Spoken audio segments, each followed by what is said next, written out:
দুপুরে এত রোদ, ঘর থেকে বেরোতে পারি না, গরম যা ছিল। মেয়েটা বলছে কি আমি একটু ভাত রাইস খাবো, আমি তো করে দিই, দিয়ে একটু ভাত রাইস করে দিই, তো আমি তো বলবো তুমি ডিমটা একটু দিই, দুটো ডিম দিই।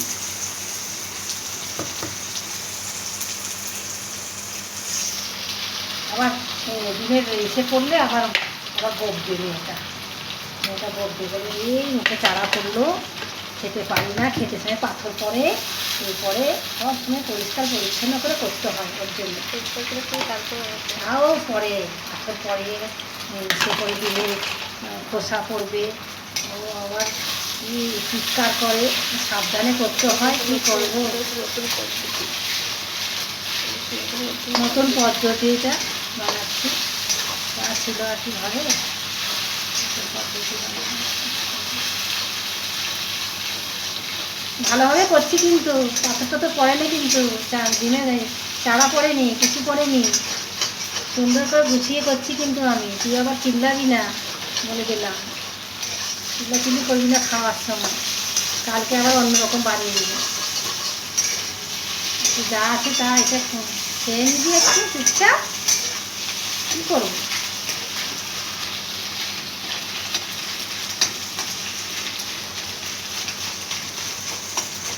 এত সুন্দর করে বানায়, তাও ভালো লাগে,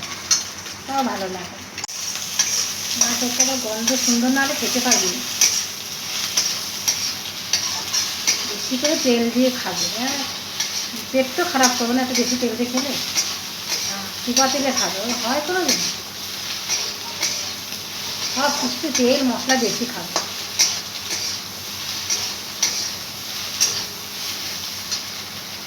লাগবে না, না হলে তো যেমন পারি তেমন খেয়ে নিই।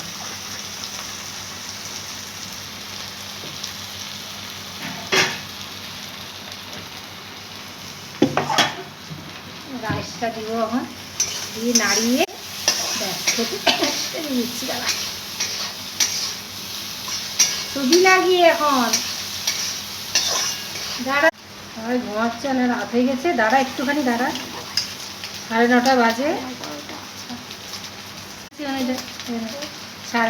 খাবারটা সত্যি খুব ভালো লাগে, বলবি? হ্যাঁ, দুপুরে ভেন্ডি কষা করেছিলাম, ওটা দিয়ে খেয়ে গোপাল ভাট দেখে খাবি, আর বসে আসছি। খেয়ে দেখ তো কেমন হয়েছে। হ্যাঁ খাবো তো, এই যে পুচি পুচি, খাবি তো না মিনু? ওয়াও কি সুন্দর হয়েছে, কেমন খেতে হয়েছে? দারুণ হয়েছে মা, দারুণ লাগছে সত্যি করে।